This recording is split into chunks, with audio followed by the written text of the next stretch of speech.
Mesdames, Messieurs, bonjour. Merci pour ce deuxième événement du Clusis de l'année 2021. On a le plaisir de se retrouver ce soir à partir de 17 heures pour un thème qui concerne toutes et tous, principalement puisqu'il s'agit d'une votation qui aura lieu le 7 mars prochainement.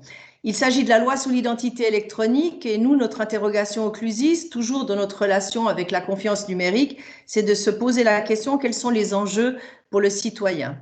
Pour pouvoir aborder ce sujet, nous avons aujourd'hui 3 orateurs et un modérateur. Je laisserai Mathieu Delaloy les présenter. Je tiens à dire simplement que nous avons voulu donner la possibilité à celles et ceux qui ont travaillé sur le projet de loi, qui le soumettent en votation, de s'exprimer durant 20 minutes sur l'objet et ensuite vous aurez la possibilité de poser toutes les questions que vous désirez sur ce sujet-là. Nous n'avons pas voulu un débat contradictoire. Ce débat contradictoire, nous laissons les médias l'entreprendre. Il y aura des émissions prochainement en Suisse romande et encore en Suisse alémanique jusqu'au 7 mars et vous aurez tout loisir de vous faire un avis, je dirais très avisé sur les enjeux concernant cet objet-là. Je rappelle l'association, vous voyez les slides qui défilent, nous sommes plus de 200 membres, nous avons des sponsors, nous les remercions de nous soutenir, nous remercions également les membres d'être présents. Vous êtes aujourd'hui 72 à vous être inscrits pour cet événement, ce qui démontre l'intérêt de l'objet qui est mis en votation au mois de mars. Voilà le nom de nos 4 intervenants et je laisse Mathieu Delaloy de vous les présenter et je vous retrouverai au terme de l'événement. À tout à l'heure et belle séquence. Alors, bonsoir à tous. Merci, Madame Perrin-Jacquet, pour cette mot de bienvenue. Au nom du Clusis et du eGov Innovation Center, on vous souhaite la bienvenue dans ce 5 à 7 en ligne sur la thématique de l'EID. Donc, comme vous l'avez dit, Madame Perrin-Jacquet, nous serons amenés le 7 mars prochain à nous exprimer sur cette loi, la loi fédérale sur les services d'identification électronique, autrement nommée la loi sur l'EID, et nous vous proposons ce soir en quelque sorte un arrêt sur image sur les enjeux au niveau du citoyen. On sait que le débat fait rage actuellement dans la presse, sur les réseaux sociaux, dans la rue pour ceux qui peuvent encore se voir, mais nous souhaitons ici en quelque sorte un petit peu nous distancer. On sait que ce n'est pas toujours évident, mais on va tâcher de le faire et essayer de discuter vraiment des enjeux fondamentaux liés à cette identification électronique et d'essayer d'avoir une discussion de fond sur le sujet. Nous avons la chance d'accueillir 3 intervenants de qualité. Nous regrettons le fait qu'il n'y ait pas de femmes en dehors de Madame Sylvie Perrin-Jacquet. Une invitée de marque a dû décliner l'invitation quelques jours avant cet événement. Par ordre de passage, nous commencerons par Monsieur Urs Paul Hollenstein, qui est chef de l'unité informatique et juridique du département fédéral de justice et police, donc à la Confédération suisse, et qui amènera la vision donc de la Confédération sur le sujet. Nous passerons ensuite la parole à Monsieur Philippe Lorenz, chef de projet EID à la FedPol, qui est en charge de la mise en œuvre au niveau technique donc de cette EID et qui pourra répondre à vos questions. Et nous finirons avec Monsieur Nicolas Burer, qui est Managing Director de Digital Switzerland et qui amènera sa vision de la chose. Chacun d'eux aura environ 20 minutes de présentation, suivi de 10 minutes de questions. Donc, si vous avez des questions qui sont propres à la présentation, n'hésitez pas de profiter de ces 10 minutes qui seront à disposition. Et on finira par une table ronde en fin de présentation pendant environ 30 minutes. Et tout cela devra nous amener environ à 19 heures. Donc, ce que je vous peut-être quelques petites remarques liminaires, c'est que c'est important, je vois que tout le monde l'a fait, on est presque 50, plus de 50, donc de bien désactiver vos micros et vos caméras afin de faciliter et de fluidifier la bande passante et de ne pas hésiter à poser vos questions directement dans le chat, donc sur votre petite bande à droite ou à gauche, où la plupart des gens ont déjà souhaité un bonsoir à la communauté.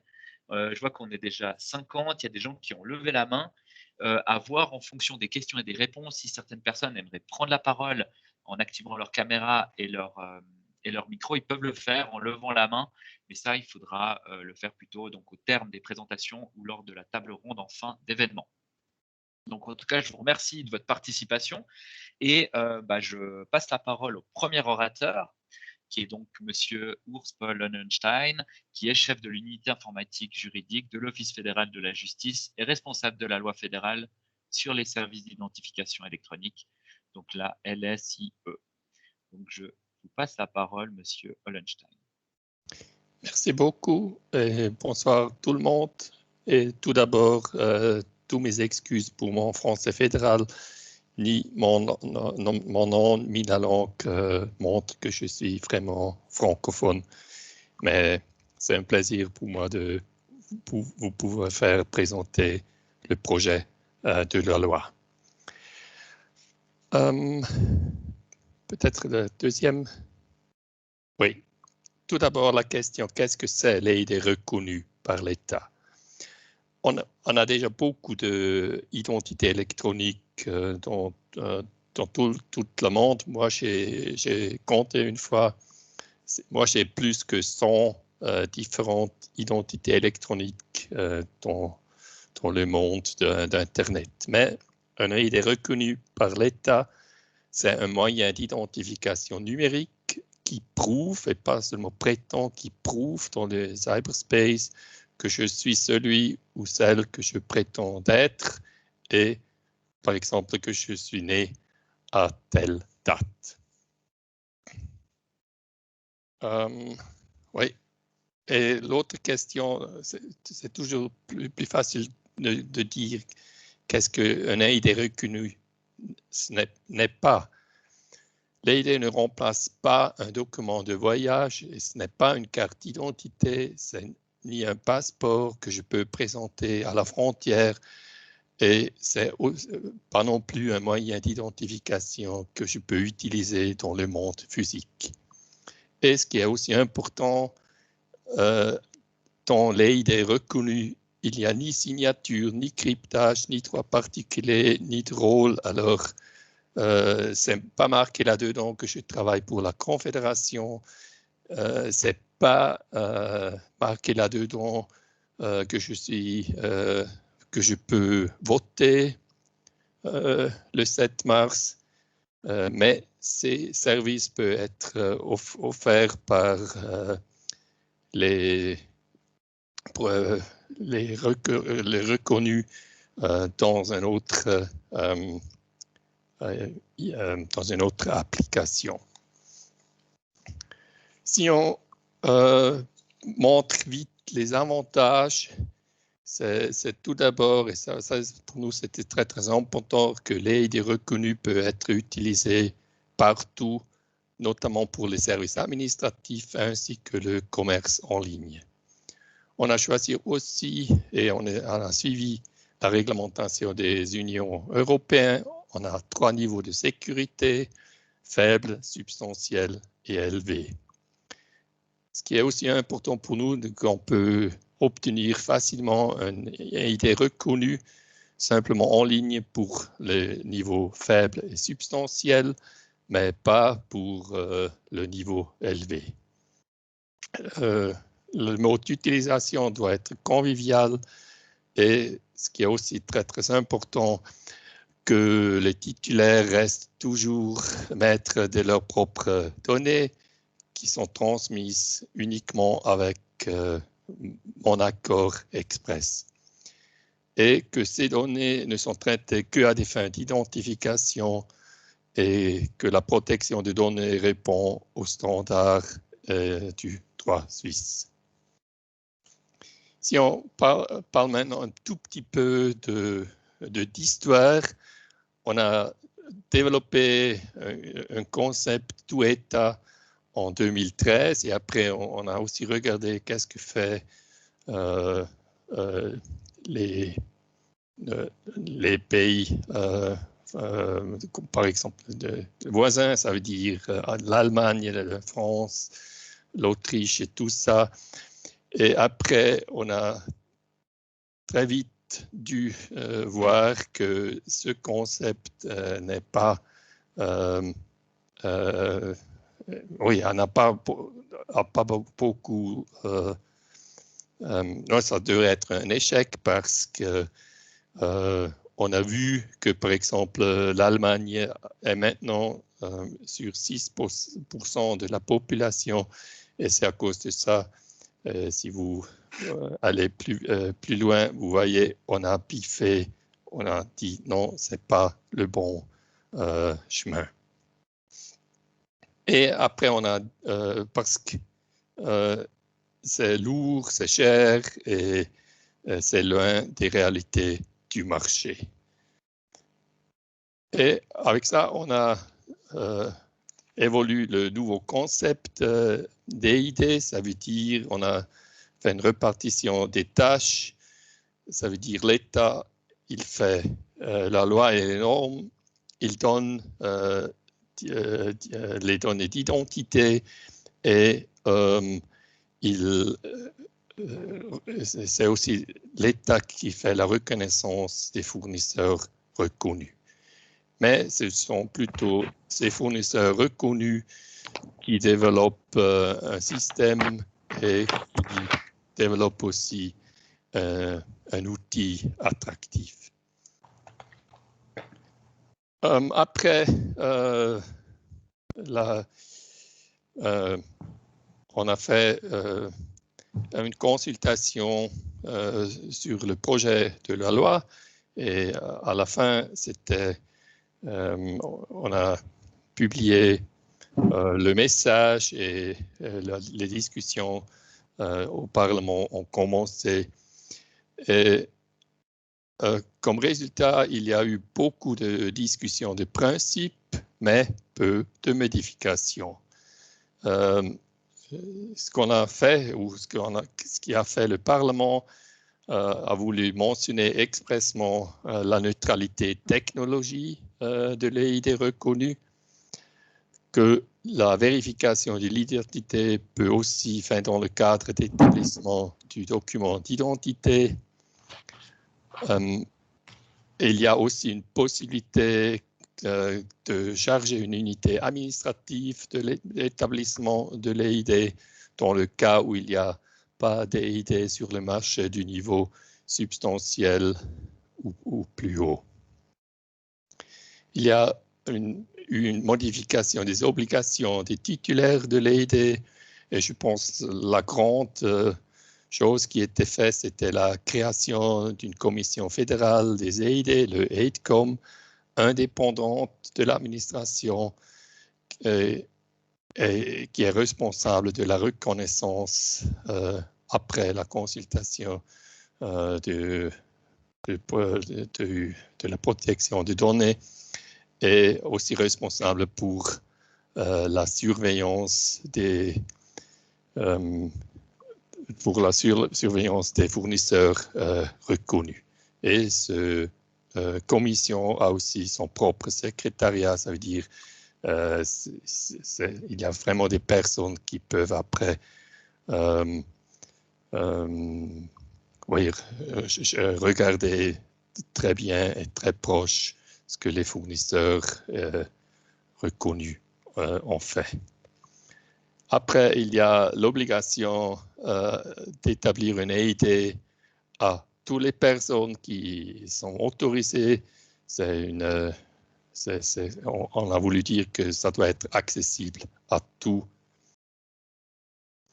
Et il y a eu des précisions aux exigences concernant le transfert et l'utilisation des données et que le surveillant de prix est compétent en matière de l'indemnisation des coûts, de l'interopérabilité et il y a aussi on a voulu prendre en compte les résultats d'une certification en matière de cybersanté. Si on regarde maintenant qu'est-ce que c'est vraiment un EID reconnu, il y a en principe que ces données d'identification personnelle qui sont là-dedans et pour tous les niveaux, c'est le numéro d'enregistrement de l'EID, le nom d'état civil, les prénoms et la date de naissance. Et pour un niveau de garantie substantielle, il y a en plus le sexe, le lieu de naissance et la nationalité d'une personne. Et seulement pour le niveau de garantie élevé, il y a une photographie, et c'est pas n'importe quelle photographie, c'est la photographie qui est aussi dans nos passeports ou dans nos cartes d'identité sur carte. Quelles sont maintenant les tâches de la Confédération? J'ai déjà mentionné le AIDCOM. C'est l'AIDCOM qui doit reconnaître les fournisseurs d'identité et leur système. C'est l'AIDCOM qui surveille les fournisseurs et leur système. Et l'AIDCOM doit aussi faire une surveillance du marché et après aussi établir des rapports annuels. Ce qui reste à l'Office fédéral de la justice, il faut toujours mettre à jour la réglementation en la matière. On doit élaborer des normes, les conditions de sécurité et les conditions d'interopérabilité pour la mise en place d'un système aidé.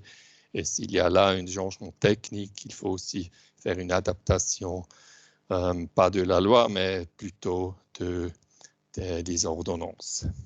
Et c'est aussi là, dans ce cadre-là où on doit élaborer un règlement fixant les émoluments.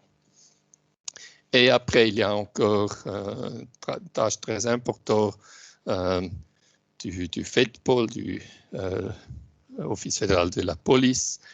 C'est eux qui contrôlent l'identité du requérant et qui valident des données d'identification personnelle. Après, pour faire ça, ils doivent mettre en place et exploiter un système d'information qui permet aux requérants de demander un ID par l'entremise d'une interface web.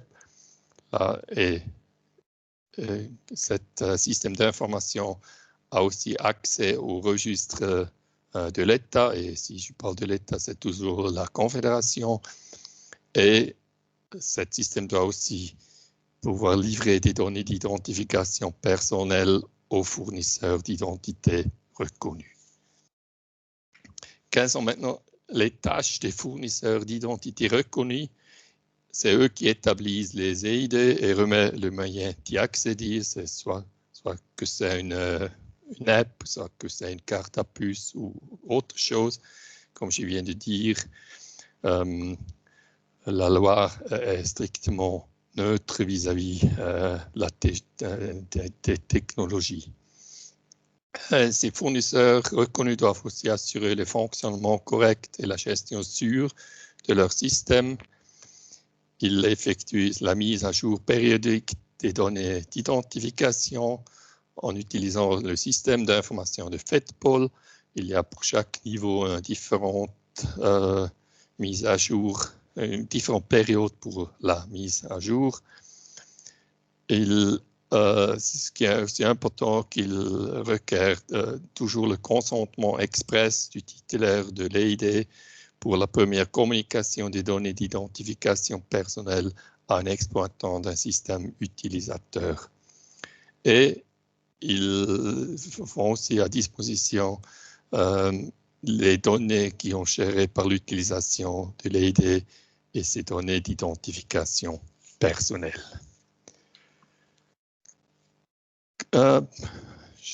Pour terminer, quelles sont vraiment les prochaines étapes? Tout d'abord, il y a la votation du 7 mars. Dans le cas où la loi est acceptée, il y a la consultation sur les dispositions d'exécution. Et là, on est toujours demandé pourquoi vous n'avez pas encore publié ça. Ce qu'il faut dire, ce n'est pas une loi, mais c'est une règle qui dit la consultation sur les dispositions d'exécution doit être ouvert au moins 3 mois avant la votation. Et la dernière fois où c'était fait, c'était pour l'ordonnance relative à la loi sur les jeux d'argent. Mais si on aurait dû ouvrir la consultation, on aurait dû le faire fin novembre au plus tard. Et ça, pour pouvoir faire ça, on aurait dû terminer les travaux déjà en août de l'année passée. On était, dans ce moment-là, on n'était pas encore prêt pour tout pouvoir faire parce que ces dispositions doivent être, il faut une traduction, il y a la consultation interne de l'administration et ça prend du temps. Après, si la loi est acceptée, il y a une entrée en vigueur des dispositions sur l'AIDCOM pour qu'on peut commencer à établir cette commission. Après, c'est toujours le prochain cas. Après une consultation, il y a l'analyse des résultats et il y a encore une consultation de la commission juridique du Conseil national qui a déjà, pendant la discussion de la projet de loi, ont dit qu'ils aiment bien être consultés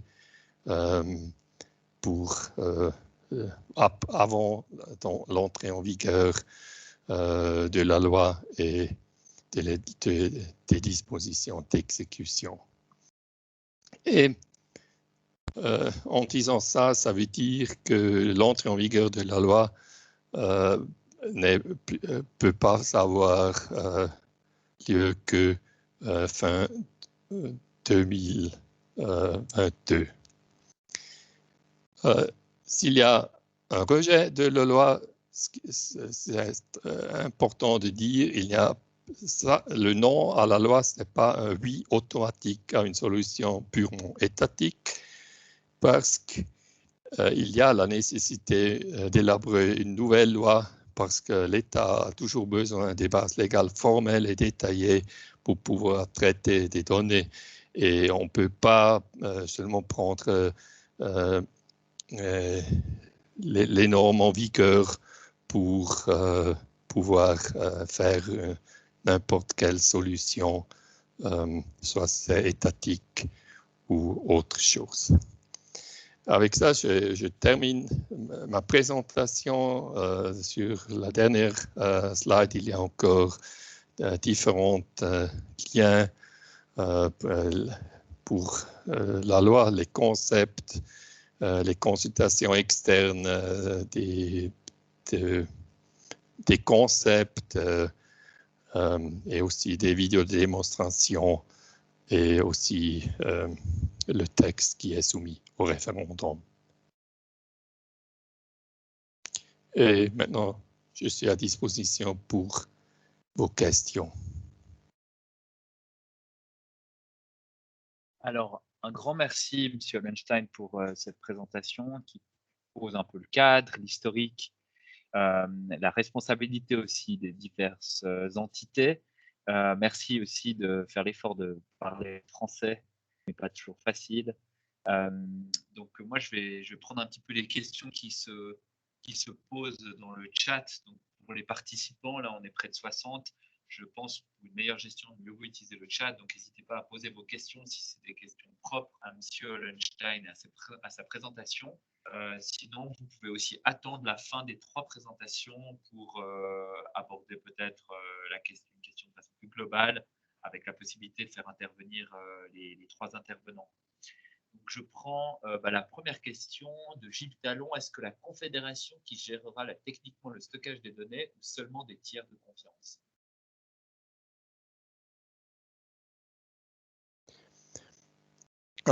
Non, c'est ce qu'il faut tout d'abord dire. Il y a des systèmes qui peuvent fonctionner sans stockage des données si on use les idées. Et avec ça, c'est aussi clair que s'il n'y a rien à stocker, on ne peut rien stocker. Mais la Confédération stocke les données des personnes. Ça veut dire ce que j'ai présenté sur les 3 niveaux, c'est l'article 5 de la loi.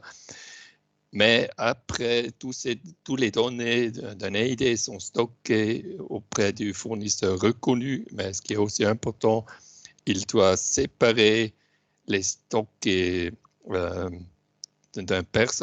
données d'une personne et les données qui sont établies pendant l'usage d'un AID. Merci, Monsieur Lunstein. Je reviendrai sur la question de Monsieur Morin juste après. Je profite de poser la question de Monsieur Luis Roberto Samaniego, qui est autour justement de l'externalisation des données. Il se demande si c'est vraiment nécessaire et il ne serait pas suffisant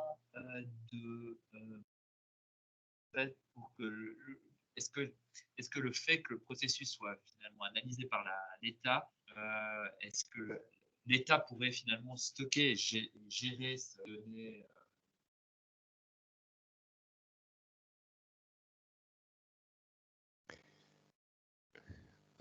maintenant, je suis un peu perdu parce que j'ai essayé à regarder toutes les autres questions, mais maintenant, c'est quelle question de qui que je dois répondre?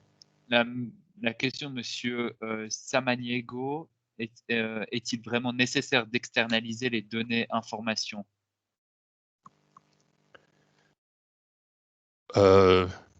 Oui, parce que si c'est un fournisseur reconnu, il doit avoir ces données chez lui parce que c'est lui qui peut mettre à jour les données vis-à-vis d'un app ou un carte à puce ou comme ça. C'est comme si j'ai une carte de crédit, le fournisseur de carte de crédit, c'est aussi mon nom et mon prénom et tout. C'est nécessaire qu'il le sait parce qu'autrement, il ne peut pas garantir que c'est quelle personne qui utilise, par exemple, une carte. Et de plus, c'est aussi, personnellement, je trouve, non, c'est pas joli, c'est le mauvais mot, mais il y a pas mal de temps où on a dit on ne veut pas l'État comme Big Brother qui sait tout. Et c'est aussi la répartition des tâches entre État et fournisseurs reconnus, c'est standard, ça se fait dans différents genres et c'est pas quelque chose qui est tout neuf. D'accord, merci. Je reviens sur la question de Monsieur Morin, sa seconde question. Après, peut-être qu'on reviendra sur les réglementations européennes. Se demande pourquoi ne pas avoir ancré dans la loi des exigences de base de protection des données et privacy by design and by default. Oui, je pense la loi c'est la première fois où il y a vraiment cette séparation des données. C'est la première loi en Suisse qui a une espèce de privacy by design. Et de plus, on voulait strictement dire que la loi reste technologiquement neutre et on ne voulait pas mettre n'importe quelle solution parce que déjà dans un camp, les solutions techniques peuvent être autre chose qu'on n'a pas encore pouvoir prévu aujourd'hui. Et il ne faut pas oublier, on n'a pas élaboré la loi l'année passée et discuté dans le Parlement. On a élaboré cette loi il y a 10 ans. Et à l'époque-là, ce n'était pas encore prévu qu'on peut vraiment réaliser des solutions purement sans stocker tous dans un banque de données. Et c'était à cause de ça, on a vu qu'il y a des solutions qui pourraient arriver. Et c'était à cause de ça qu'on a dit on veut seulement rester le plus neutre du point de vue technologie et pas dire ça c'est la bonne technologie qu'il faut choisir. D'accord, merci Monsieur Hollenstein. Je prends la question de Monsieur Morel. Il se demande de citer certaines critiques qu'ils peuvent faire, donc ceux qui sont en faveur surtout du référendum. Et vous avez aussi évoqué les ordonnances d'application et les ordonnances techniques. Et il se demande est-ce que certaines de ces critiques seront adressées dans les ordonnances. Est-ce que les ordonnances vont pouvoir en fait intégrer ces éléments-là? Oui, dans l'ordonnance, on va dire, on va mentionner les différentes possibilités de réalisation parce qu'une ordonnance, on peut adapter plus vite qu'une loi. Et c'est à cause de ça que dans l'ordonnance, on dit on peut réaliser différents systèmes. Et c'est aussi l'avantage de notre solution parce que c'est l'AIDCOM qui dit oui, cette solution-là est sûre, ils remplissent toutes les exigences et peut être reconnu. Et peut-être ce qui est reconnu aujourd'hui, peut-être dans 5 ans, il faut dire non, maintenant ça ne va plus parce que la technique est plus loin, la sécurité d'une solution actuelle n'est plus garantie. Et ça, c'est le grand avantage de cette solution. D'accord, merci Monsieur Hollenstein. Je vous propose de passer à la présentation suivante. Les questions qui ont été posées seront adressées à la fin des 3 présentations. Donc, je vais passer la parole à Monsieur Lorenz, s'il a une présentation. Donc, Monsieur Lorenz est chef du projet de déploiement de l'IID à l'Office fédéral de la police, donc FEDPOL. Je lui laisse la parole et je remercie Monsieur Hollenstein pour ses propos et on se retrouve tous ensemble à la fin pour la table ronde. Merci, Monsieur Delaloy. La présentation que Monsieur Hollenstein vous a présentée inclut le rôle de FEDPOL. Donc, je n'ai pas de complément à apporter à ce sujet et pas de présentation qui complète cela, car la position de la Confédération vous a été donnée. Mon rôle dans ce débat qui va suivre sera surtout d'être à votre disposition pour clarifier les aspects du déploiement et jusqu'à une certaine mesure les détails techniques. Donc, je vais passer directement la parole à Monsieur Buhrer. Toutefois, je vous invite à mettre en perspective certains commentaires que je vois quand on parle de données. Il faut peut-être clarifier qu'est-ce qu'on entend par données, parce qu'il y a différents types de données. Il y a les données commerciales, celles qu'on génère lorsqu'on fait du shopping ou chez un prestataire de service. Il y a les données qui sont à l'État, et c'est les données d'identification personnelle que nous avons mentionnées avant. Et puis, il y a les données, effectivement, de login que les IDP devront générer pour pouvoir faire la prestation qu'ils doivent faire. Donc, je pense qu'il est important, si on parle de données, qu'on parle aussi du rôle des différents intervenants dans ce projet. Et du coup, ça clarifie beaucoup plus clairement de qu'est-ce qu'on entend par données, parce qu'il est facile de dire après toutes les données sont externalisées, ce qui n'est pas le cas actuellement. Chacun a son rôle à jouer et chacun, dans son rôle qu'il joue, a des contraintes et est compartimenté dans l'information qu'il reçoit. Et aussi, peut-être juste un commentaire en complément à ce qu'a donné M. Hollenstein. Le problème de cette loi, c'est que justement, on n'a pas voulu définir une technologie. Moi, je me souviens, il y a une année en arrière, beaucoup de gens, tous les gens que nous côtoyons, entre autres aussi des gens dans le marché, de la technique et tout ça, nous juraient que par du blockchain. Blockchain par-ci, blockchain par-là, pourquoi vous ne mettez pas du blockchain? Et aujourd'hui, ben, effectivement, la nouvelle mode, c'est le SSI, c'est le Self-Sovereign Identity. On voit que ça peut évoluer très, très vite parce que la technologie est ainsi faite que tous les 5 ans, il faut vraiment se reposer la question. Et 5 ans, je pense que c'est déjà largement anticipé.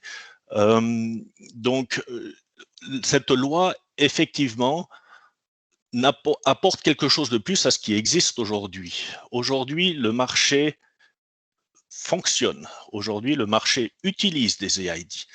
Et nous avons tous des EID, entre autres, je pense que nous avons tous un online banking minimum avec des appareils de double authentification et ça, c'en est qu'un parmi d'autres. Donc, nous utilisons actuellement, le marché n'a pas attendu sur l'État pour faire des choses et ce qu'apporte cette loi, c'est justement amener de l'ordre dans tout ce qui se passe actuellement pour cadrer cela et surtout amener une sécurité par une surveillance de l'État de ce qui est fait dans le cadre d'une identité reconnue par l'État, donc qui est certifiée par l'État. Donc, il y avait une des questions qui était quelle est la différence entre Swiss ID ou Swiss ID à l'anglaise et puis les ID, ben, c'est tout simple. Le Swiss ID de SwissSign n'est pas reconnu par l'État et ce n'est pas des données qui sont certifiées par l'État. Alors, on en discute volontiers tout à l'heure dans les différentes questions que vous allez poser, mais je passe la parole maintenant à M. Burer. Peut-être juste avant de lui laisser la parole à M. Burer, on pourrait prendre la question de Madame ou de Monsieur Anderfuren qui se demande, pourriez-vous indiquer plus techniquement qui est en charge et responsable à chaque étape et quelles données sont traitées à chacune de ces étapes? Je ne sais pas si on a déjà une idée du pipeline ou d'un processus. Techniquement, comment ça va se passer? Alors, il y a des vidéos d'animation qui ont été faites et qui sont mises en ligne sur les sites de l'Office fédéral de la justice où on voit Alice Muller qui utilise une EID. Je vous invite à aller voir cela. Mais qu'est-ce qu'on peut résumer rapidement? Il y a 3 players, si je peux m'exprimer ainsi. Il y a 3 acteurs dans le monde en fait, il y en a 4 acteurs dans le monde EID. Il y a l'utilisateur qui a une EID, il y a l'État qui donne l'identité de la personne. Donc, on joue un peu sur les mots au niveau de EID, c'est l'identité et elle est livrée par les IDP. Mais en fait, les données d'identité personnelle, qui sont vos noms, votre prénom, le numéro d'enregistrement et tout, ils sont donnés par FedPol. Ils ne sont pas donnés par l'IDP. L'IDP les reçoit de FedPol et les met en forme dans le cadre d'une EID, qui c'est un identifiant, parce que c'est vrai qu'un numéro d'enregistrement, personne ne s'en souvient, c'est un format genre numéro AVS, jamais vous allez vous en souvenir. Donc, l'EID, l'IDP vous donne la possibilité de créer un identifiant qui vous permet de vous souvenir quel est votre EID. Donc, les données de l'État, elles restent chez l'État. Elles sont livrées dans le cadre de l'établissement d'une EID à l'IDP. Bien sûr, c'est un IDP que vous aurez choisi et que vous aurez autorisé à recevoir ces données. Et lui, il n'a qu'un seul rôle à faire avec ces données, c'est les mettre à disposition de prestataires en ligne qui auront un contrat avec lui ou avec un autre IDP reconnu par l'État. Donc ça, c'est l'avantage aussi, c'est qu'on saura en tant qu'utilisateur toujours à quel prestataire de service on a affaire. On ne risque pas d'avoir ce genre de problème de société qui mimique des autres et puis qui par du fake online shopping nous débitent la carte de crédit. Eux, le seul rôle qu'aura l'IDP à faire, c'est de certifier aux prestataires en ligne que vous êtes bien vous et que ce qu'il a besoin de savoir, par exemple, est-ce que vous êtes majeur, il va vous le certifier, oui, en fonction des registres, des informations que j'ai reçues de l'État, oui, cette personne est majeure. Et ça permet au prestataire de service de faire ce qu'il a à faire en sachant que l'information qu'il a reçue, c'est des informations certifiées par l'État. Donc lui, l'IDP, bien sûr, il va savoir que vous allez vous loguer chez ce prestataire ou pas, et bien sûr qu'il devra tenir ces registres. Maintenant, est-ce que c'est dans des serveurs centralisés, comme on le dit aujourd'hui? La loi ne l'exclut pas. Est-ce que c'est dans des apps self-sovereign, un peu à la méthode de Schaffhouse? La loi ne l'exclut pas. Nous avons des candidats IDP qui se sont annoncés chez nous, qui font du blockchain, qui font du SSI. La loi ne l'exclut pas. On n'a volontairement pas voulu, dans la loi, définir une technologie qu'on sait que dans quelques années, elle risque d'être obsolète. Et finalement, les données les plus sensibles elles sont auprès des prestataires de services. Donc, si vous êtes auprès d'une assurance maladie, l'assurance maladie, bien sûr, elle va gérer vos données qui vous concernent, mais c'est parce que c'est votre prestataire de service. Si vous faites du shop chez un online shop, bien sûr qu'il va savoir que vous avez commandé une bouteille de whisky ou autre. Et ça, c'est des données commerciales qui sont aux mains des prestataires de services, au même titre qu'aujourd'hui nous avons. Aujourd'hui, la différence, c'est que tous ces prestataires de services et ces IDP qui fonctionnent aujourd'hui, SwissID aujourd'hui fonctionne comme SwissSign, fonctionne aujourd'hui comme IDP pour la Poste, pour les CFF et tout. Ils sont uniquement sous la contrainte de la loi sur la protection des données. L'EID amène un plus là-dedans, elle amène de l'ordre même, où elle définit clairement les rôles, les responsabilités, ce qui est autorisé et ce qui n'est pas autorisé. On parle d'exploitation des données, d'utilisation, etc. Et va même plus loin que la protection des données en clarifiant encore certains aspects. Est-ce que j'ai répondu à la question? Oui, merci beaucoup. C'est une réponse très complète. Je rebondis sur une de vos questions. Vous avez parlé de la bouteille de whisky. Il y a Monsieur Dorks qui demande, Philippe Dorks qui demande, dans les données, qu'en est-il des métadonnées justement? Est-ce que ces sociétés reconnues par l'État pourront les exploiter à des fins commerciales? C'est explicitement exclu dans la loi. D'accord. Merci beaucoup, Monsieur Lorenz. J'ai vu qu'il y avait toute une série aussi d'autres questions. Je ne les ai pas manquées volontairement. Je reviendrai dessus après la présentation de Monsieur Burer. Donc, je vais lui céder la parole. Donc, Monsieur Burer est directeur général de l'initiative Digital Switzerland depuis 2016. Vous en avez entendu peut-être un peu parler parce que c'est le directeur de la campagne pour un oui à la loi sur l'identité électronique. À côté de ça, il a étudié la physique à l'EPFL et a précédemment occupé diverses fonctions, notamment au sein de différentes entreprises et startups en Suisse. Je vous passe la parole, Monsieur Burer. Bonne présentation. Alors, merci beaucoup. Monsieur Delaloy, écoutez, on a déjà entendu beaucoup de choses qui sont redondantes avec mes slides. Donc, je ne vais pas, si vous me le permettez, je ne vais pas passer 20 minutes sur les slides. Je pense que c'est beaucoup plus intéressant pour tous de discuter, de répondre aux questions ensemble. Ce que j'aimerais rajouter sur tout ce qui a été dit par Monsieur Lorenz, Monsieur Hollenstein, peut-être si on avançons déjà d'un slide, s'il vous plaît, ou deux slides, je vous demanderai d'arrêter sur le slide suivant. Alors, je reviendrai ça là-dessus, pour rester là-dessus. Je pense finalement, ce qui est très important, il faut voir que cette loi a été finalement acceptée par le Parlement il y a 2 ans. En l'espace de 2 ans, le monde a changé. N'oublions pas, quand la loi a été acceptée, on ne connaissait pas encore le mot corona, pratiquement pas. Et en l'espace de 2 ans, comme l'a dit M. Lorenz, il y a 2 ans, il y avait des énormes spéculations autour du blockchain. Actuellement, on parle d'autres technologies. C'est ça le numérique. C'est ça la technologie. Moi-même, j'investis beaucoup dans les startups dans ce domaine. On n'a pas 2 ans avec la même chose qui se passe. On doit tout de suite changer. On doit tout de suite s'adapter aux exigences, quelque part, des utilisateurs de nous-mêmes. C'est ce qui se passe dans le online par rapport à cette EID. Et je vais faire une analogie qui n'est pas une bonne, mais si on parle des passeports ou des cartes d'identité analogues, physiques, qu'on connaît tous, celles-ci restent pendant 20 ans, voire 30 ans, exactement les mêmes. On renouvelle tous les 10 ans, sauf si on rajoute quelques éléments dessus, elles sont les mêmes depuis très, très longtemps. Le monde analogue est beaucoup plus stable. Le monde numérique, surtout actuellement par rapport à ces technologies, change très, très vite. Donc, c'est la première chose à voir. Et c'est pour ça que je suis personnellement, c'est mon rôle dans cette campagne, je suis persuadé qu'on a besoin d'une loi qui laisse finalement le partenariat privé-public choisir et adopter la technologie au fur et à mesure des avancements qui seront faits dans ce monde durant les prochaines décennies. De se fixer sur une technologie, dans 3 ans, ça peut être la mauvaise. Et dans ce cas-là, on se retrouve avec une usine à gaz qui ne fonctionne pas, qui ne fonctionne plus. Et pour rechanger tout ça, ça prend un temps énorme et ça coûte beaucoup d'argent. Bon, pour revenir à ce slide, donc on voit que le Parlement l'a accepté. On voit au niveau des cantons qu'ils l'ont accepté. On voit que le préposé fédéral à la protection des données l'a accepté aussi. Si on va sur le prochain slide, s'il vous plaît.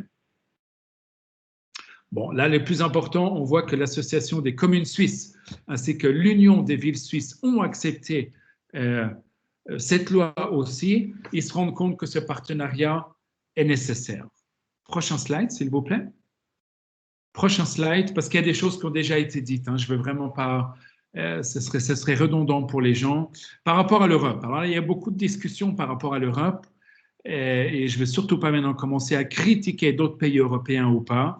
Il y a une norme qui s'appelle la EIDAS, peut-être on va en reparler par la suite, dont actuellement 18 pays européens ont montré un intérêt de faire partie de l'écosystème. Donc pas tous encore, il faut déjà le savoir.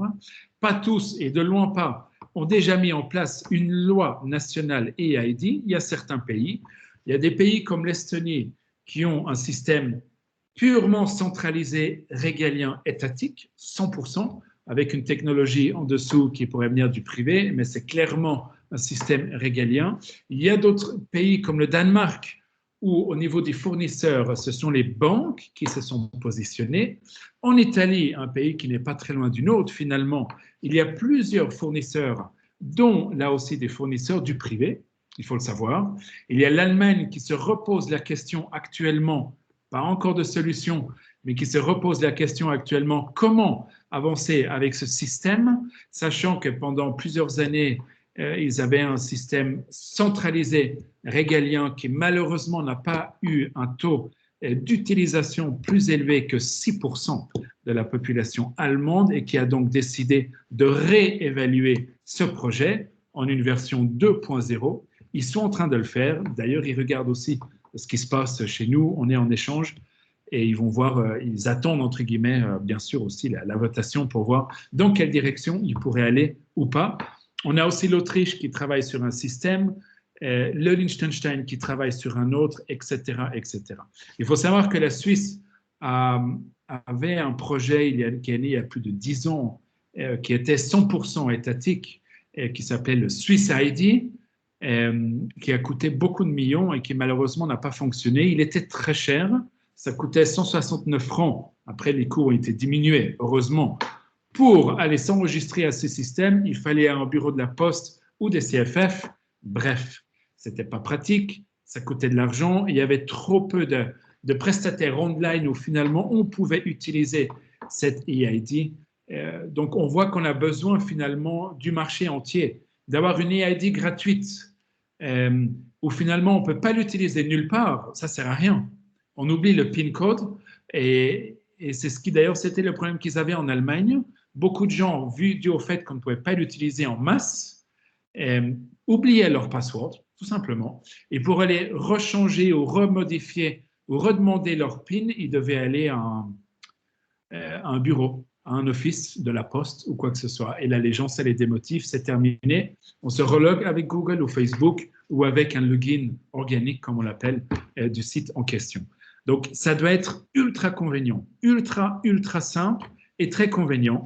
Sinon, cette EID ne sera pas utilisée. Ça, c'est très important. Il y a besoin de 2 choses. On l'a appris de nos pays voisins. Il y a besoin de 2 choses, clairement. Il y a première, comme je viens de dire, une convenience. Comme on dit, ça doit être très simple à utiliser. Et la deuxième chose, il y a besoin d'une protection des données accrue. Clairement, plus que la normale. Les gens font l'amalgame avec beaucoup de choses ces temps-ci, les Facebook, les WhatsApp, alors que là, justement, on aimerait reprendre finalement les idées, les EID en Suisse, ce qu'on pourra faire avec cette loi. Les données seront stockées en Suisse, les données de transaction seront effacées après 6 mois, on l'a déjà entendu, pas de profiling, pas de commercialisation, ce qui n'est pas le cas, bien sûr, aujourd'hui avec les autres types de login. La seule loi qui nous protège, nos utilisateurs, c'est la loi sur la protection des données, qui est moins stricte que cette loi de l'EID, c'est très important. Donc, il y a vraiment ces deux éléments. On a envie d'avoir un taux d'utilisation très élevé et on a envie d'avoir une protection des données très stricte. Et cette loi, finalement, est un apprentissage de ce qui s'est passé à l'étranger. C'est tout simple, on a remarqué ce qui se passe à l'étranger et on a appris, et le Parlement, le Conseil fédéral, les experts de FedPol, etc., ont sorti cette loi. Et pourquoi cette loi est juste en étant ouverte et libre par rapport à la technologie? De nouveau, elle a été finalisée il y a 2 ans. Et il y a 2 ans, savez-vous où on était? On n'était pas là où on est aujourd'hui. Il y a 2 ans, on n'aurait pas fait ce qu'on fait actuellement avec ce système de vidéo où on aurait dit, mais qu'est-ce que vous faites là, messieurs, dames? C'est dans 2 ans. Où serons-nous dans 2 ans? La technologie va évoluer. C'est ça le monde numérique. Ça évolue très vite. On a besoin d'être agile, d'être flexible. Et comme l'a dit M. Hollenstein, les ordonnances, on peut spécifier un peu plus des choses à gauche et à droite. Elles sont flexibles. Une loi, pour la changer, pour la modifier, nous le savons tous. Nos chers collègues de M. Hollenstein, M. Lorenz, encore plus, c'est très peu flexible. Ça va prendre des années. Prochain slide, s'il vous plaît. Si vous me donnez encore 3-4 minutes, pas plus, comme ça j'aurais fait 10 minutes en espérant que c'est OK ainsi et on peut passer suffisamment de temps aux questions, réponses et discussions. Donc ça, c'est le gros sujet où on n'est pas d'accord actuellement. Soit on est d'accord, on l'aime, soit on n'en veut pas. C'est ce partenariat public-privé. C'est ce qui a été mis en place dans cette loi, c'est que pas seulement l'État lui-même fait tout, entre guillemets, l'État a un rôle de garant, l'État est celui qui vérifie et confirme les identités numériques, l'État est celui qui va contrôler que l'écosystème des IDP fonctionne correctement et respecte la loi. Et vous avez les fournisseurs d'identités numériques qui, effectivement, sont soit des communes, des cantons ou qui viennent du privé. Et il y a un système de compétition. Et ça, c'est mon avis personnel, qui n'est pas l'avis de tout le monde, bien sûr. Ce système de compétition, pourquoi on en a besoin? On en a besoin parce qu'il rend l'écosystème efficace. C'est une compétition. On doit être meilleur que l'autre, amener plus de convenience. On n'a pas le droit de tricher avec le système, sinon on est out, clairement. On doit être meilleur marché, on doit être plus efficace. On doit plus écouter ce que veulent les utilisateurs, nous-mêmes finalement, pour répondre à leurs besoins, pour avoir un système très simple qui, à nouveau, respecte clairement la protection des données. En ayant ce système de compétition, il est gage d'innovation et donc on aura un taux d'utilisation plus élevé. C'est tout simple. Les opposants parlent notamment d'autres alternatives, un système de concession ou alors un système de chips sur la carte d'identité. Un système de chips sur la carte d'identité, c'est ce qu'a fait l'Allemagne pendant 10 ans d'ailleurs. Si l'utilisateur n'est pas intéressé à aller renouveler sa carte d'identité, qui vient de le faire il y a 1 année, il va le faire dans 9 ans. À moins qu'on la lui offre, ça ne fera pas partie du système probablement. Chacun de ces systèmes n'est pas suffisamment flexible ou agile pour répondre finalement à un des critères principaux, j'en suis vraiment persuadé, qui est un taux élevé d'utilisation dans les prochaines années. On veut dans 5 ans avoir 80% des Suisses qui ont une telle identité numérique. On ne veut pas l'atteindre dans 20 ans. C'est ça le challenge. Et c'est pour ça que cette loi, on l'espère, on le verra, répond à cette dynamique des avancements dans la technologie et des utilisateurs. À nouveau, n'oubliez pas où nous étions il y a 2 ans, le monde était complètement différent et dans 2 ans, il le sera à nouveau. Si vous me laissez encore montrer un slide, je suppose, est-ce qu'on pourrait avancer, s'il vous plaît? Alors, je crois l'aspect technique, M. Lorenz, M. Hollenstein en ont bien parlé aussi. Allons sur le slide suivant. Je ne veux surtout pas répéter ce qui a déjà été dit. L'AIDCOM, on en a déjà parlé aussi, M. Hollenstein en a parlé. Allons sur le slide suivant. Ça, on en a parlé aussi déjà, de tout ce qui est de la commercialisation, du profiling. C'est Cette idée est vraiment seulement établie par FETPOL. Les entreprises privées ou les communes ou les cantons sont ceux qui vont mettre l'infrastructure à disposition. Et c'est vrai, c'est là la grande nouveauté de cette loi qui dérange ou pas, c'est que finalement, nous-mêmes, habitants de ce pays, utilisateurs, nous serons en contact avec ces IDP.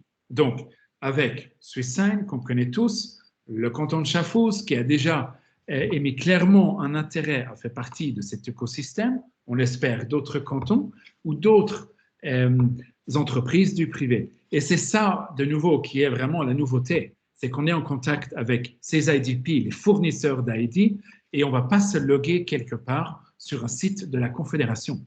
La Confédération reste en arrière-plan, regarde que le système, de nouveau, en tant que garant, fonctionne parfaitement et, bien sûr, toujours établit elle-même notre numéro unique d'identité online, ça c'est sûr. Le prochain slide, s'il vous plaît. Ça, on en a parlé, je ne vais pas revenir là-dessus. Le prochain slide, s'il vous plaît. Alors voilà, maintenant, le prochain point, c'est ce qui va d'ailleurs être discuté aussi demain soir avec mon collègue qui est là aussi, Jean-Henri. Ce sera un des sujets. Un des sujets, bien sûr, c'est infrarouge. Un des sujets sera pourquoi le privé face à l'État. Je suis d'avis, ce n'est pas l'un face à l'autre, c'est ensemble. On doit aller ensemble dans ce monde numérique qui, à nouveau, n'est pas du tout similaire au monde analogue que nous connaissons. C'est le premier point. Le deuxième point, la Suisse fait beaucoup de choses très bien. Elle a un monde académique de recherche qui est en pointe mondiale, à mon avis, le numéro 1. Les statistiques le montrent. On a des faiblesses dans ce pays et c'est au sein du e-gouvernement. Tout ce qui est transactionnel de services entre le gouvernement, les cantons et les citoyens, je veux blâmer personne, mais on le voit au niveau de ce qui se passe actuellement par rapport au vaccin. Dans notre pays, on n'a que les données une fois par semaine. C'est en train d'avancer, heureusement. C'est un système qui doit se mettre en place. Ce qu'on n'a pas encore mis en place, ça prend du temps. Et ben là, on se fait rattraper. Et c'est important que dans ce domaine du e-gouvernement, on s'améliore dans ce pays. Et cette loi est une des prochaines étapes. Il y en aura d'autres après, afin de s'améliorer vraiment dans cette manière de travailler ensemble entre l'économie privée, les citoyens suisses, les gouvernements et les cantons. Et c'est pour ça que, voilà, je suis persuadé personnellement que le oui est la prochaine étape afin d'avancer grâce à cette loi dans le domaine de l'identité numérique, qui à nouveau est un seul élément du e-gouvernement qui va beaucoup nous occuper durant la prochaine décennie dans ce pays. Voilà pour mon speech qui a duré 10 minutes, un tout petit peu plus. Je pense maintenant, comme ça, nous avons suffisamment de temps pour répondre aux questions et ouvrir la discussion. Merci. Merci, Monsieur Buret, pour votre présentation et d'avoir jonglé avec évidemment les réponses qui étaient déjà données par vos collègues lors des sessions précédentes. Je reviendrai sur une question de M. Morel et Morin, justement, sur la structure, en fait, de l'EDICOM, de cette entité, en fait. Est-ce que, c'est peut-être plus une question, justement, à M. Hollenstein ou M. Lorenz, sur qui est-ce qui sera représenté, déjà, les représentants, est-ce qu'il y aura des membres de la Confédération, des représentants d'académiques, et sur la structure, évidemment, le pouvoir et les exigences en matière de sanctions. Ça, c'est une question de M. Morin sur le sujet. Oui, je réponds très volontiers à cette question. Alors, c'est réglé en principe, tout est réglé dans la loi, les grandes lignes. Aussi pour cette AIDCOM, c'est la section 7 de la loi, les articles 25 et suivants. La commission est formée de 5 à 7 membres et le secrétariat. Et c'est pas du tout décidé qui va être là-dedans. Je pars de l'idée qu'il y a pas un appel d'offres, mais une publication qu'on peut maintenant postuler pour ces postes. Et après, c'est aussi clair, c'est comme toujours, si on forme ces commissions suisses, il doit avoir des représentants des cantons, de l'économie,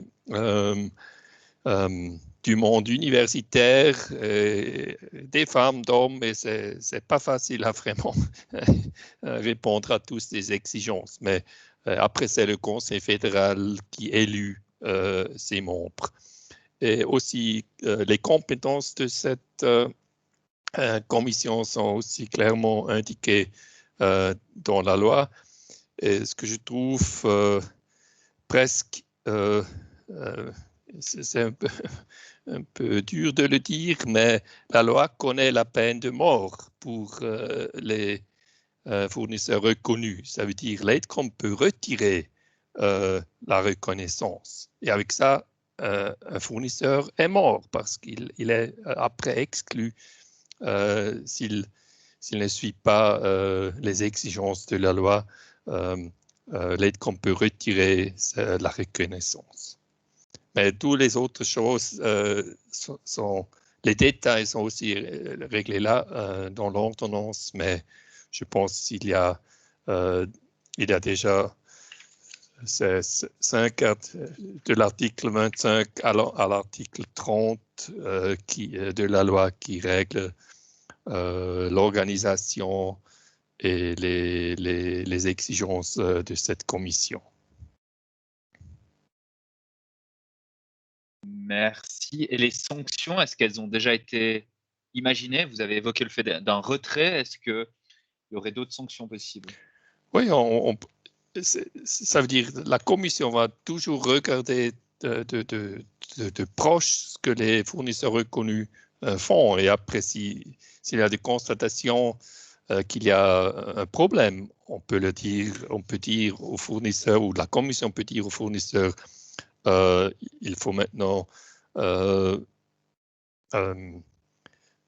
oui, il faut régler ça dans les prochaines 10 heures ou 10 jours, ou ça dépend du cas, mais aussi là, c'est toujours important, et à la fin, c'est toujours possible de retirer la reconnaissance.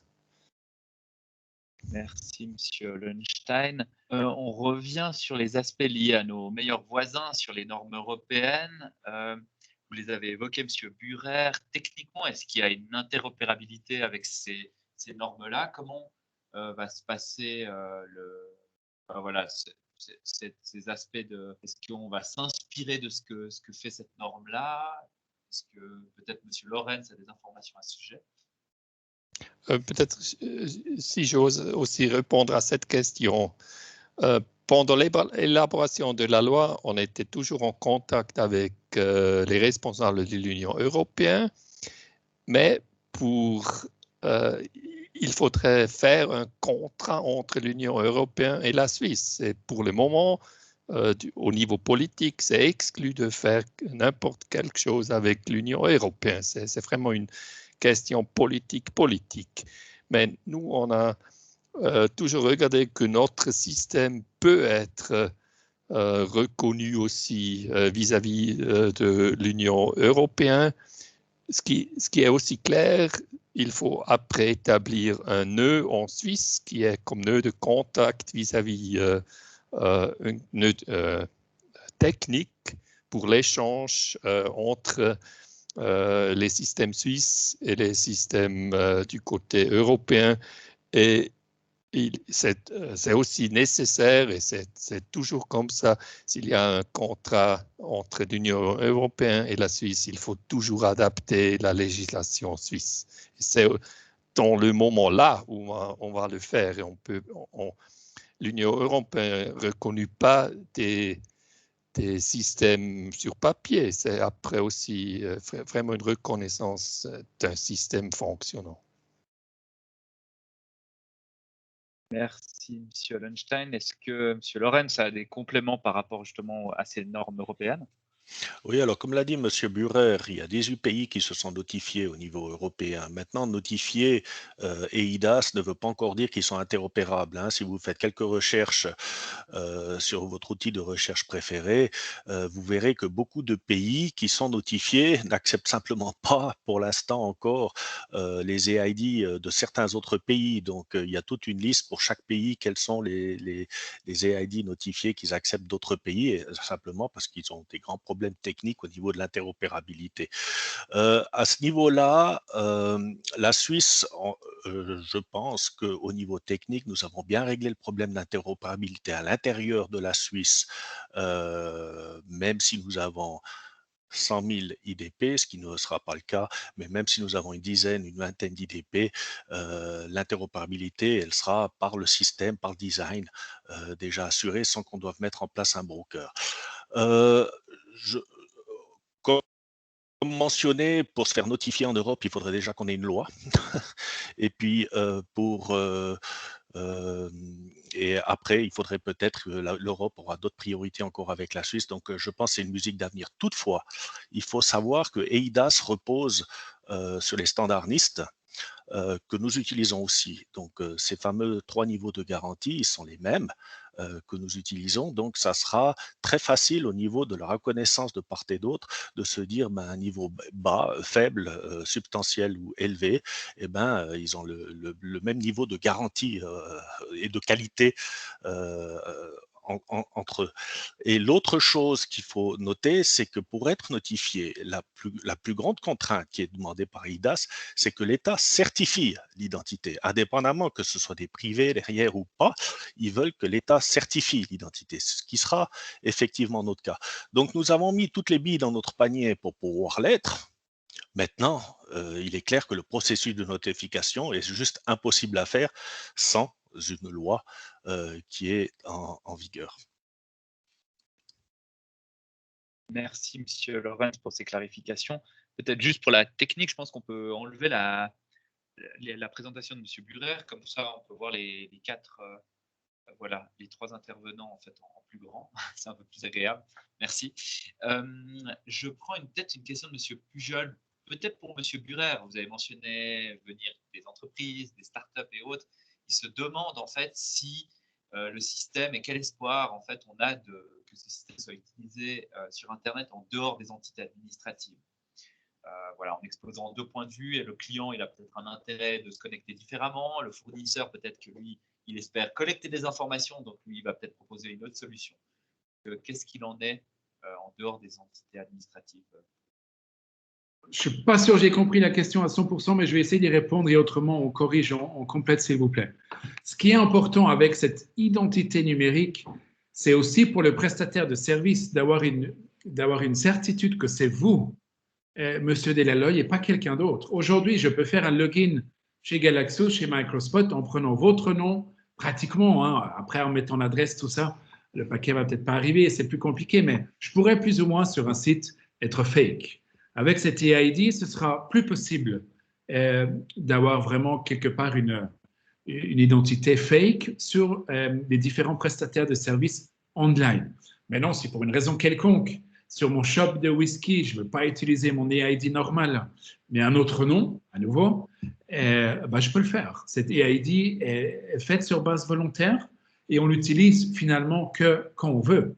Et au niveau inférieur, hein, qui est le premier des 3 niveaux que M. Lorenz a raconté auparavant, au niveau inférieur, la loi est claire.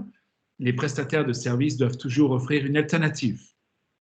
Donc, ça peut être exactement ce login organique, hein, où je peux utiliser un nom quelconque pour me loguer. Donc, c'est volontaire, c'est un avantage pour soi-même et surtout aussi pour le prestataire. Et le prestataire ne recevra pas plus d'informations qu'il peut en recevoir. Pour vous donner un exemple de ce shop online de whisky, et c'est là l'avantage. Il va, grâce à cette identité numérique certifiée, il va recevoir l'information est-ce que j'ai 18 ans ou pas, puisque ma date de naissance est enregistrée sur mon identité numérique. Il ne recevra pas ma date de naissance. Il recevra juste l'information oui ou non. Et aujourd'hui, autrement, je suis fake. Je peux utiliser un autre nom, et surtout une autre date de naissance. J'ai 16 ans et je commande ma bouteille de whisky Le shop online n'a aucune chance de le vérifier. C'est ça, finalement, aussi un des avantages de cette identité numérique. Merci, M. Burer. J'espère que ça a répondu à la question de M. Pujol. En tout cas, moi, c'est comme ça que je l'ai compris. Voilà une question sur le prix de la prestation. C'est M. Samir Kasmé qui se demande, est-il vrai que les prestataires de services payeront les services d'identification à l'IDP? Si oui, est-ce le cas aussi pour un service public, par exemple une commune, qui devra payer l'IDP dans ce cas, quand il y a une transaction de type administratif? Qui répond? Peut-être une question à M. Hollenstein ou Lorenz? Oui, je voulais juste encore vite répondre à deux autres petites questions. Ce qui concerne le stockage des données, oui, c'est prévu que les données de l'IDP reconnu sont stockées uniquement en Suisse. C'est l'article 13 alinéa 2, littéra E de la loi. Et il y a une autre question concerne la signature électronique. Et aussi là, c'est pas le niveau élevé qui est demandé. C'est aussi dans la loi, on a changé la loi sur la signature électronique et c'est marqué si une personne apporte la preuve de son identité au moyen d'un EID d'un niveau de garantie substantielle au sens de la loi, elle n'est pas tenue de se présenter en personne, mais parce que l'identité de cette personne est déjà claire, mais il faut toujours séparer la signature électronique et l'identité électronique. Ce sont deux choses totalement différentes. Et maintenant, ce qui concerne les coûts, je réponds volontiers avec un exemple de chez nous. L'Office fédéral de la justice est aussi responsable pour le casier judiciaire. Aujourd'hui, on peut commander ces extraits. Si on a encore un Swiss ID fonctionnant, alors Suisse, pas anglais, mais français, on peut le commander online. Autrement, il y a deux solutions. On peut aller à la poste et après, c'est la poste qui fait l'identification et qui transmet les données chez nous. Ou on peut le faire sur Internet et après, il faut envoyer une copie de carte d'identité et pas mal d'autres informations. Et nous, l'Office fédéral de la justice, on paye la poste pour le service parce qu'autrement, ce serait nous qui devrions contrôler l'identité et tout ça. Et ça coûte. C'est mieux marché de le faire par la poste parce que il y a pas mal de personnel chez vous en interne qui ne font que ça et ça coûte aussi. Et avec ça, si après... Avec un EID, c'est toujours le niveau substantiel qu'il faut. On paye volontairement quelque chose à un IDP qui a fait déjà cette contrôle, qui a donné l'outil d'identification à une personne, parce qu'après, il ne faut pas refaire cette contrôle encore une fois chez nous. Et si jamais on pourrait diminuer les émoluments parce que c'est maintenant plus bon marché, c'est après l'utilisateur qui paye aussi moins. Est-ce que M. Burer ou M. Lorenz aimerait compléter quelque chose, peut-être M. Burer, sur le prix? Mais j'aimerais volontiers rajouter quelque chose. Il y a rien de gratuit dans la vie. Hein? There is no free lunch in life. Et ce système-là aussi, le système Swiss ID qui pendant 10 ans a été développé a coûté 25 millions au total.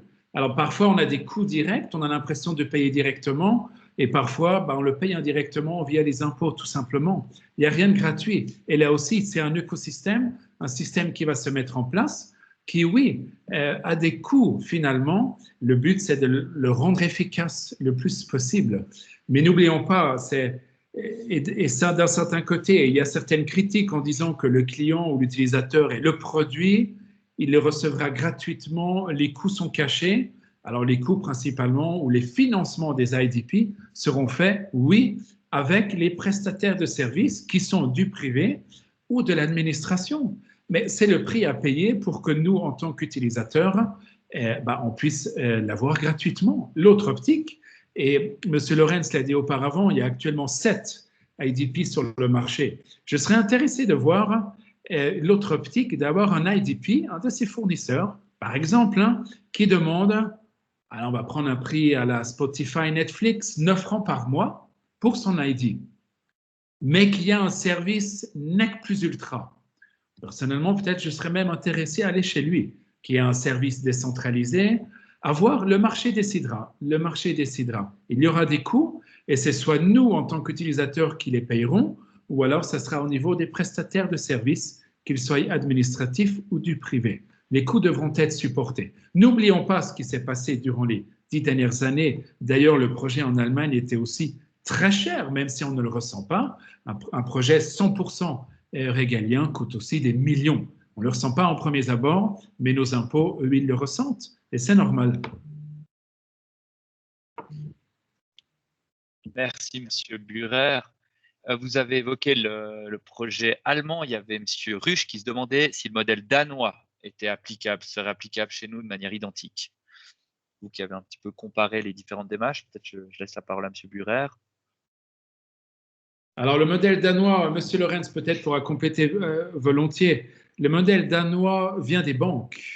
C'est un modèle qui est aussi basé sur un marché assez libre, quelque part, où toutefois l'État est clairement aussi, a clairement aussi un rôle de garant très important par rapport à ce domaine-là. Je ne pense pas que sa copie une à une pourrait marcher en Suisse, ça vient des banques. Donc, cette carte, ce niveau EID vient des banques. Je ne pense pas qu'un tel système actuellement fasse la majorité en Suisse. N'oublions pas, ce système d'EID, personnellement, c'est mon rêve personnel, c'est que 80% voire plus l'utilisent. Et on ne veut pas avoir 40 ou 30 ou 50%, ne parlons pas des 6% allemands. Et on veut avoir une autorisation énorme. Suisse Covidep, avec tout ce qu'il y avait de bien, on a atteint 30 à 40%, malgré le fait que ce système pourrait ou aurait pu aussi sauver des vies. 30-40% et pas plus. On ne va pas aller sur le sujet actuellement, il y a d'autres faiblesses. Et là, on veut arriver à 80%. C'est ça finalement. Le système danois 1 à 1 en Suisse, mon avis personnel, non, ce ne sera pas la solution idéale pour la population suisse et ses besoins. Peut-être, Monsieur Lorenz, si vous voulez rajouter quelque chose, je ne sais pas. C'est toujours difficile de comparer les solutions, mais il est clair que l'étude qui a été faite dans ces 10 dernières années était surtout aussi de surveiller ce qui se passe à l'étranger. Et je pense que si beaucoup de gens parlent du système estonien. Estonien est un système entièrement régalien, étatique, 100%. Et un très fort taux de pénétration supérieur à 90%. Donc c'est un vrai succès. Il faut juste pas oublier d'où vient l'Estonie. L'Estonie, c'est un nouveau pays qui a dû partir d'une page blanche. Donc, créer des infrastructures à l'époque où ils sont venus sur le marché était beaucoup plus simple et efficient de le faire dans le monde numérique que dans l'infrastructure physique que nous connaissons.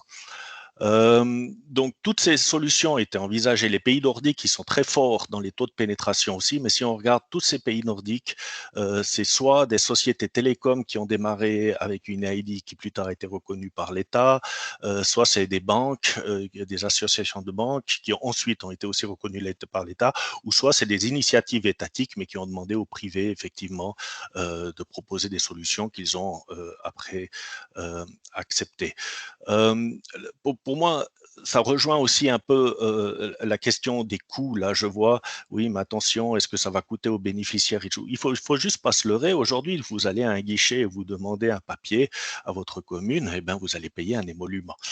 C'est la réalité des choses et c'est vous, en tant qu'utilisateur ou en tant que récipiendaire, que vous le payez. Dans le monde numérique aujourd'hui, il faut juste pas se le leurrer. Quand vous faites une prestation dans le monde numérique, quelqu'un paye le service d'identification qui est fait. Typiquement, si vous avez un Swiss ID à l'anglaise de Swiss Sign pour vous loguer à la Poste ou loguer au CFF, ben la Poste et les CFF ont vont payer un pay-per-use ou peut-être un forfait mensuel en fonction du nombre d'utilisateurs, mais ils vont payer pour service. Et puis, les communes et les cantons qui voudront bénéficier de cela le devront aussi, mais il faut peut-être mettre en perspective, parce que l'alternative, c'est quoi? L'alternative, c'est que il y a un prestataire de service qui fait un service et ça va coûter X francs par transaction. L'alternative à ça, c'est quoi? C'est de faire soi-même son infrastructure, soi-même de prendre les responsabilités de la gestion, de la protection des données, de la sécurité des serveurs, et mettre en place eux-mêmes les systèmes d'identification des personnes qui vont venir dessus, excusez-moi. Ça, c'est l'alternative. Le problème, c'est que si les communes, les cantons ou les villes choisissent cette solution, eh ben, c'est le contribuable qui va le payer. Et puis, il ne va pas le payer simplement parce que lui, il a une ID, il va simplement payer parce qu'il est contribuable, qu'il ait une ID ou pas.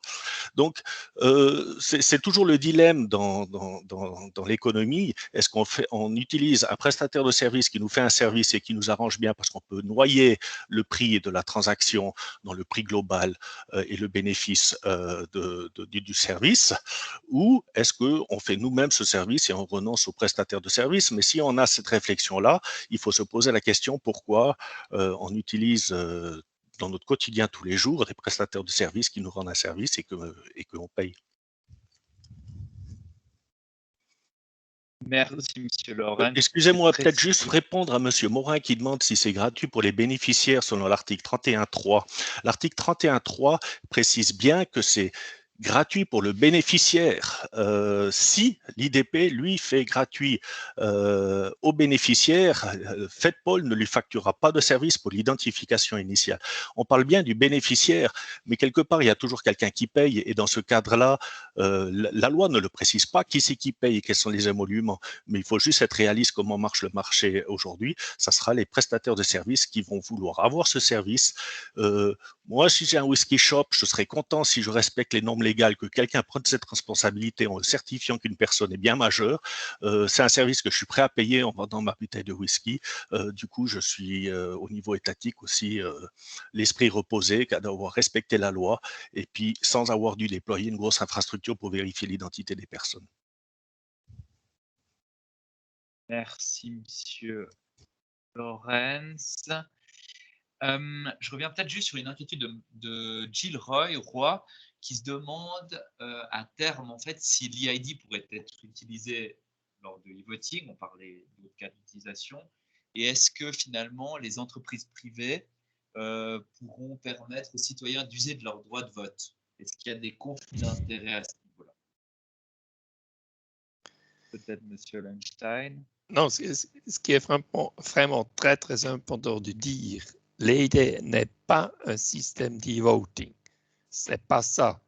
Et si jamais il faut encore avoir un système d'e-voting à part, et tout d'abord, il faut juste dire, moi, je suis M. Hollenstein, et après ce système d'e-voting, c'est, oui, maintenant, il peut voter ou pas, parce que maintenant, je suis à la LENC et je n'habite pas là et je ne peux pas voter ici sur des questions communales, mais je peux seulement voter sur des questions communales à Berne parce que je suis là.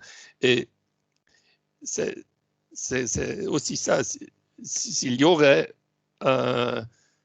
cette situation où le seul privé dit non, ça ne va pas, on va lui, l'aide qu'on va lui reprendre la reconnaissance, il va perdre ça. Et après, si jamais c'était l'État qui devrait mettre à disposition, s'il n'y a aucune offre et cette possibilité est fixée dans la loi, c'est l'État qui pourrait faire une proposition d'un outil, d'une idée du niveau substantiel qui était aussi le bon niveau pour les systèmes e-voting et tous les autres systèmes. Et je peux peut-être juste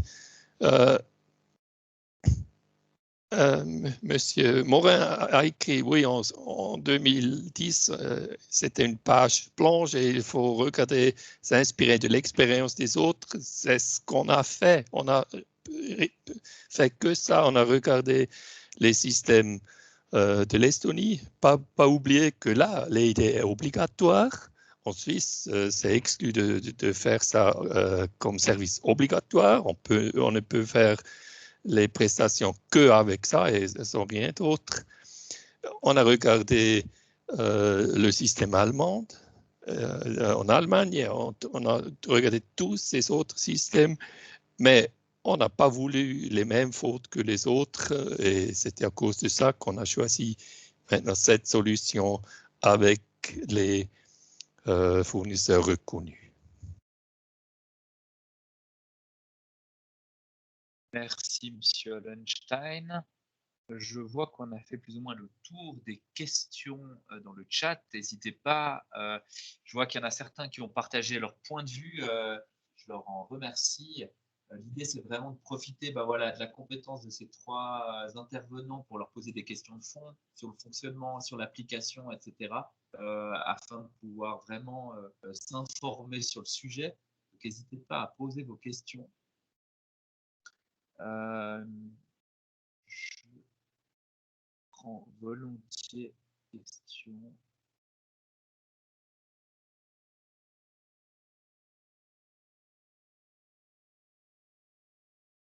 Il n'y a pas plus de questions. Je vous remercie. Je vois qu'on est toujours 50. Donc, c'est un sujet en tout cas passionnant. J'espère que ces trois intervenants vous ont fourni les informations qui vont permettre aussi de pouvoir vous exprimer de cette marche pour ceux qui peuvent voter en Suisse. C'est un débat en tout cas passionnant. C'est un sujet extrêmement important et je vois qu'on est tous plus ou moins quand même unanimes à dire que l'EID est important, est essentiel aussi pour le développement de services cyberadministratifs principalement et d'autres services numériques comme cela a été évoqué. Je prends alors peut-être deux dernières questions. Monsieur Dorx, Philippe Dorx, qui demande si la votation est rejetée et que le dossier est remis sur l'établi, est-ce que la Confédération a la compétence de gérer un EID de bout en bout? Peut-être pour vous, Monsieur Lorenz ou Monsieur Hollenstein. Oui, je reprends volontiers. J'ai déjà mentionné ça à la fin de ma présentation.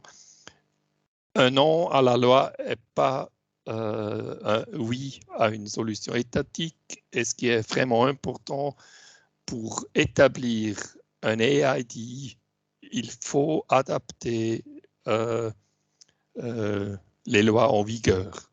Et avec ça, c'est aussi clair qu'il y a de nouveau une discussion politique, une discussion dans le Parlement et tout ça. Mais il ne faut pas oublier, j'ai vite calculé aujourd'hui, ça prend à peu près 7 ans jusqu'à ce que c'est terminé.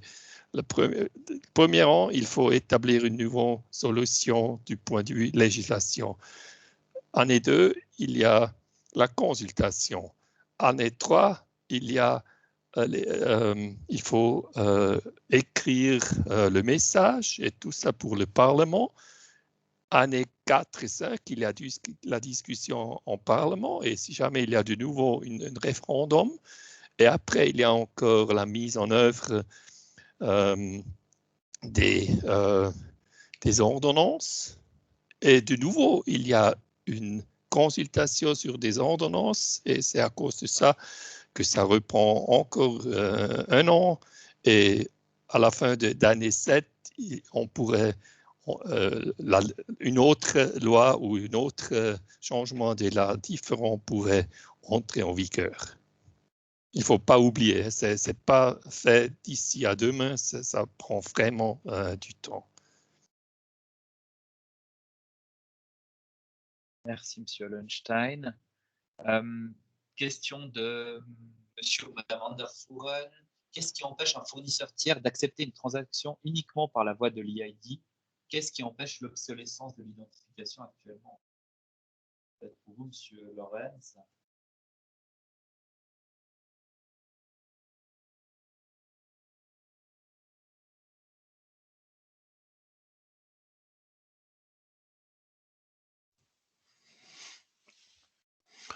Je pense la première partie de la question, c'est peut-être Monsieur Hollenstein qui peut répondre parce que la loi, elle spécifie en tout cas que pour un service utilisateur qui propose une EID comparable à un niveau faible, il doit proposer des alternatives à l'EID. Donc ça, c'est déjà prévu dans le projet de loi. Maintenant, justement, on parle d'obsolescence, hein, et on parle de coût d'obsolescence. C'est une question très intéressante parce que si on revient à la question précédente, techniquement, toujours, tout est possible. Le problème est toujours dans la mise en œuvre et les conséquences de la mise en œuvre.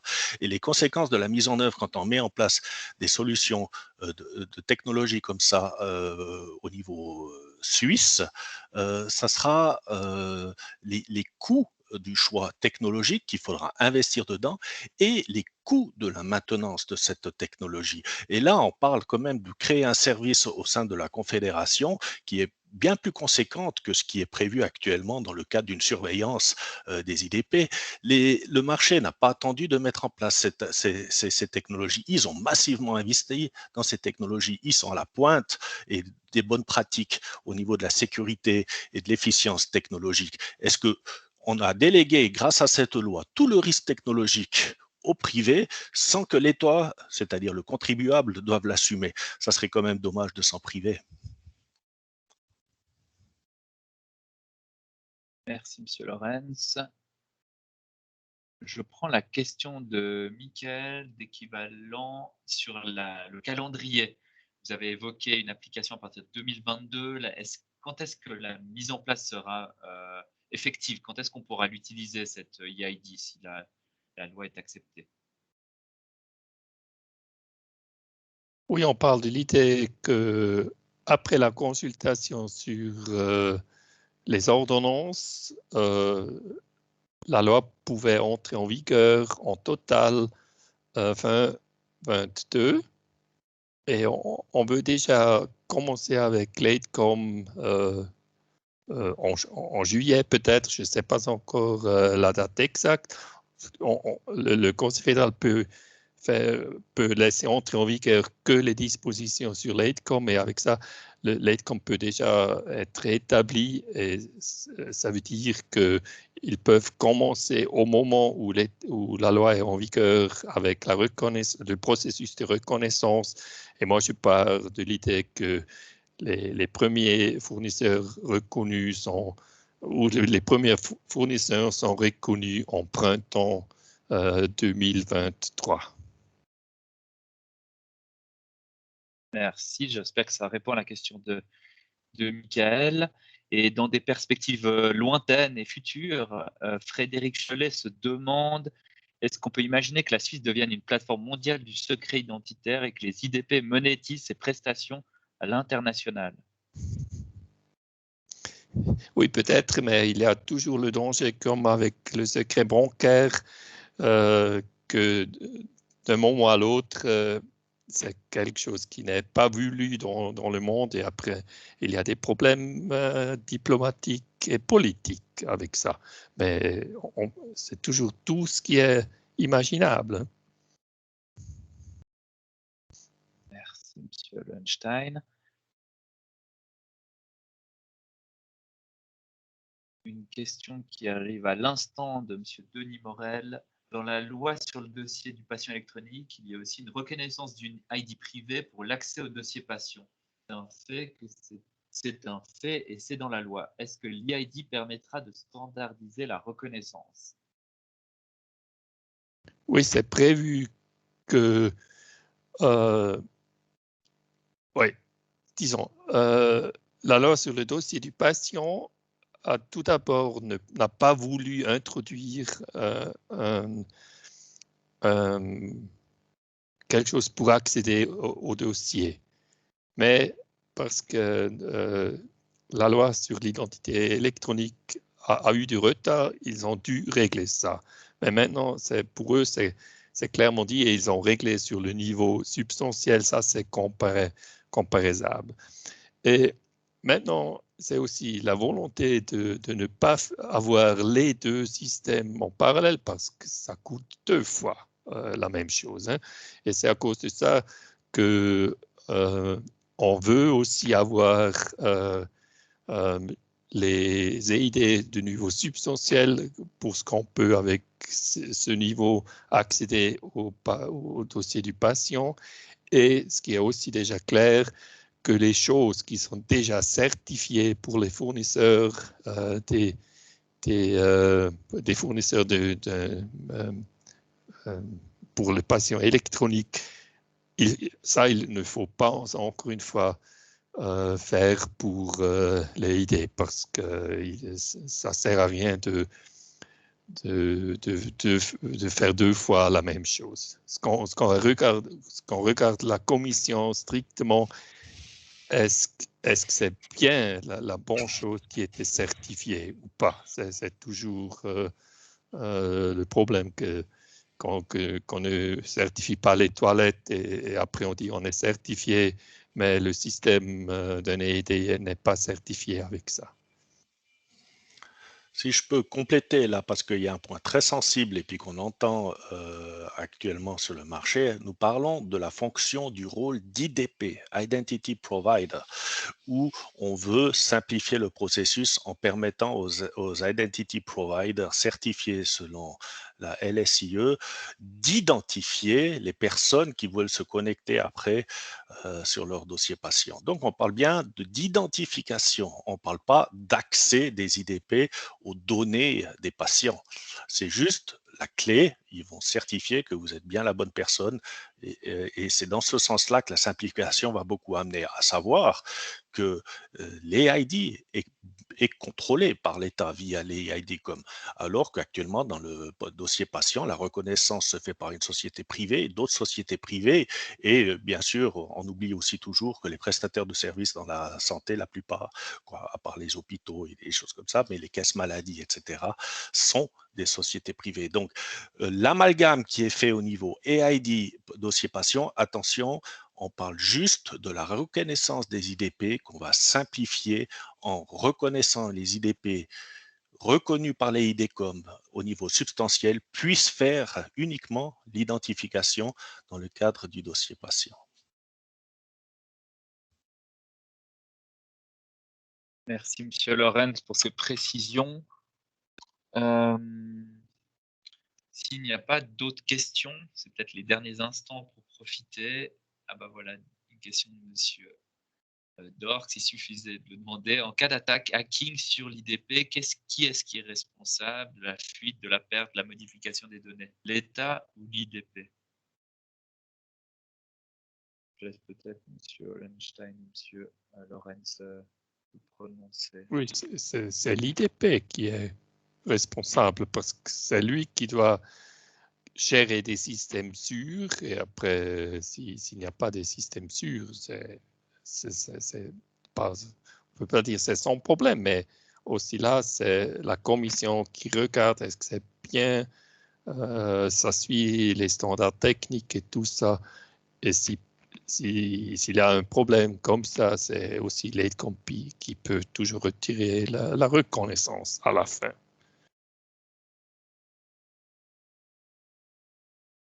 Merci, Monsieur Hollenstein. J'espère que Monsieur Dorx a trouvé la réponse à sa question.